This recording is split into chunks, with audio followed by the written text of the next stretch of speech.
안녕하세요. 따라가는 기독교 교리반 따기반을 담당하는 김기건 목사입니다. 오늘은 종말론 첫 번째 시간으로 개인적 종말에 대해서 함께 알아보겠습니다.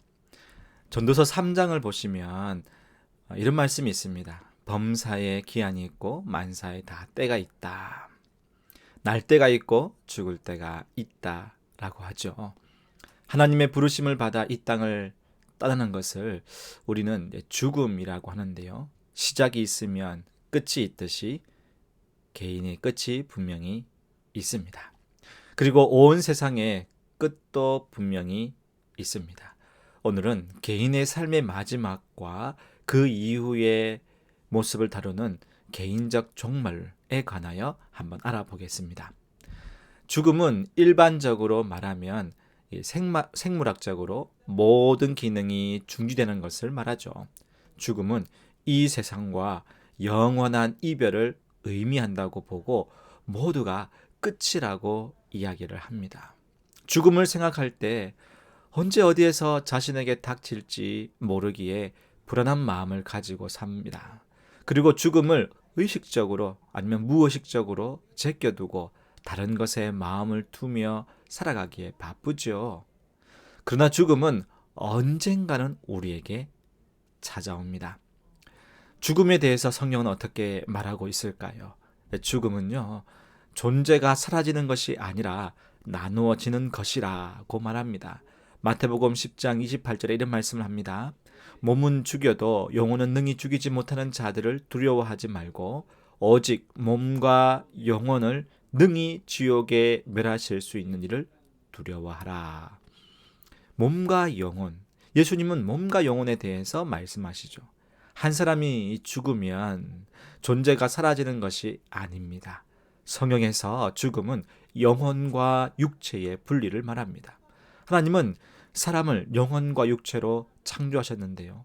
한 사람이 죽으면 영혼은 육체를 떠나가게 되고 육체는 이 세상에 남게 되는 것이죠. 또한 죽음은요, 죄의 형벌의 결과입니다. 로마서 6장 23절 앞부분입니다. 죄의 삭은 사망이요. 예. 사람들은 죽음에 대해서 이렇게 말합니다. 일생의 일부분이라고. 그냥 인생의 일부분이라고 말합니다. 그러나 성경은 죽음은 인생의 한 부분이 아니라 죄의 형벌의 결과. 예, 분명히 그렇게 말하고 있습니다. 죽음은 인간이 죄로 말미암아 세상에 들어왔잖아요. 인간이 죄를 짓기 이전까지는 이 세상에 죽음은 없었습니다. 그래서 죽음은 하나님의 창조 목적에 반한다고 볼 수 있죠. 또한 이 죽음에 대해서 우리 그리스도인이 생각하기를 성화의 일부분, 성화 과정의 일부분이라고 말할 수 있습니다. 시편 116편 15절 말씀 보겠습니다. 그의 경건한 자들의 죽음은 여호와께서 보시기에 귀중한 것이로다. 죽음은 죄의 형벌이지만 성도에게는 더 이상 형벌이 아닙니다. 예수님이 십자가에 죽으심으로 우리는 죄에 대하여 죽지만 영생에 들어가게 되었습니다. 그러므로 죽음은요, 형벌의 일부분이지만 성도에게는 복의 원천이 되는 겁니다. 하나님은 성도의 죽음을 형벌로 보시지 않고 귀중한 것으로 보신다는 거죠.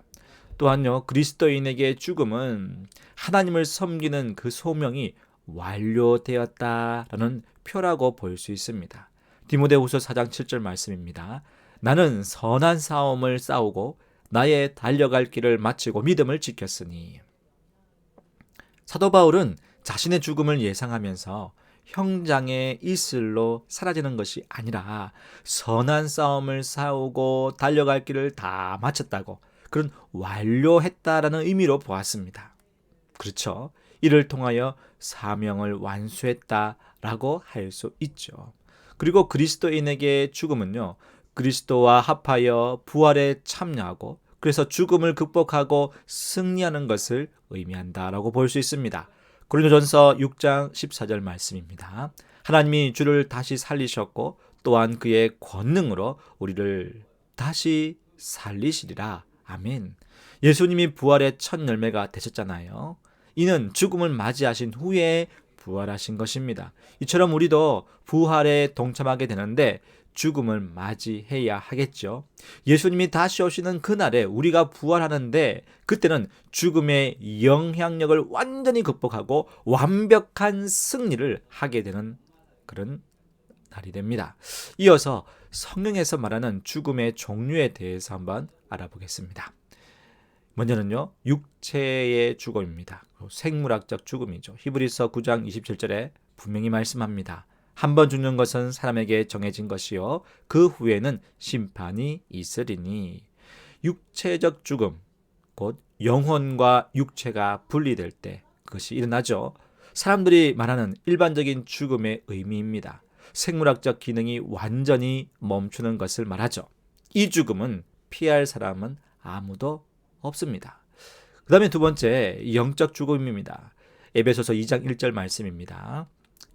그는 허물과 죄로 죽었던 너희를 살리셨도다. 허물과 죄. 인간의 영혼이 하나님과 단절되었습니다. 죄와 허물로 인해서 분리된 상태를 말하죠. 영적으로 죽은 상태에 놓여 있는 것을 말합니다. 생물학적으로 살아있다고 해도요, 영적으로 죽은 상태에 놓여 있기 때문에 하나님과 단절되고 분리되어서 하나님과 아무런 관계가 없이 살아가게 되는 그러한 상태가 영적인 죽음이라고 할 수 있습니다. 그 다음에 세 번째로는 영원한 죽음입니다. 요한계시록 20장 14절과 15절 말씀인데요. 사망과 음부도 불못에 던져지니 이것은 둘째 사망 곧 불못이라. 누구든지 생명책에 기록되지 못한 자는 불못에 던져지더라. 영원한 죽음이라는 것은 하나님으로부터 추방되어 영원한 지옥, 불못에서 영원한 형벌을 받는 상태를 말합니다. 이렇게 죽음은요, 육체적 죽음, 영적인 죽음, 영원한 죽음이 있다라고 성경은 우리에게 말해줍니다. 그러면 죽음을 맞이한 그리스도인, 그리고 죽음 이후에 그리스도인은 어떤 일이 일어나게 될까요? 먼저는 몸의 변화입니다. 성도는 몸은 죽어서 한 줌의 흙으로 돌아갑니다. 맞죠? 그러나 나중에 생명의 부활로 다시 살아납니다. 이것이 몸의 변화입니다. 두 번째로는요, 영혼의 변화입니다. 성도의 영혼은 죽음 이후에 그 즉시 천국으로 갑니다. 그러나 불신자는 지옥으로 가게 되지요. 그리고 성도의 영혼은 예수님이 이 세상에 다시 오시는 그 재림의 날까지 예수님과 함께 낙원에서, 천국에서 살면서 육신의 부활을 기다리게 되죠. 죽음에 대해서 이렇게 보니까 슬픈 것만 있지는 않습니다. 가족과 이별의 아픔도 크지만 개인적으로는 영원한 생명을 누리며 천국에서 살게 되는 것을 말하죠.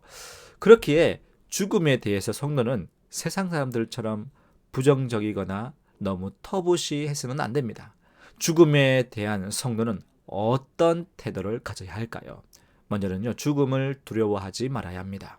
죽음은 종말이 아니라 완전한 삶의 시작이요 완성입니다. 죽음은 영원한 영광을 누리는 삶으로 들어가는 관문이요 시작이다라고 할 수 있죠. 또한 죽음을 준비하며 영생을 소유한 성도로서의 삶을 살아가야 하죠.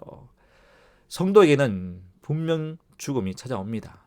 그러나 그 죽음은 끝이 아니죠. 죽음을 통하여 하나님 앞에 나아가서 지난 삶을 정산하게 됩니다. 구원을 받는 것은 변함이 없지만 그동안 해왔던 일들이 따라옵니다.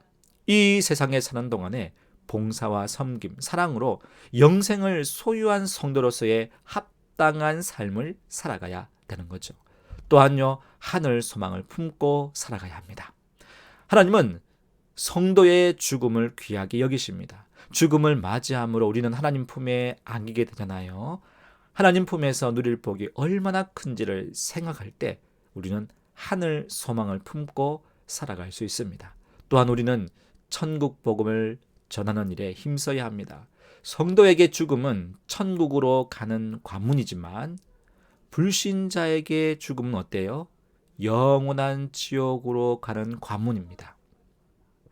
지옥의 심판이 있기 때문에 믿지 않는 사람들에게 천국 복음을 전하는 삶을 살아가야 합니다. 개인적 종말은 누구나가 맞이하게 됩니다. 이것을 어떻게 바라볼 것인가에 따라서 인생을 살아가는 태도가 달라지죠.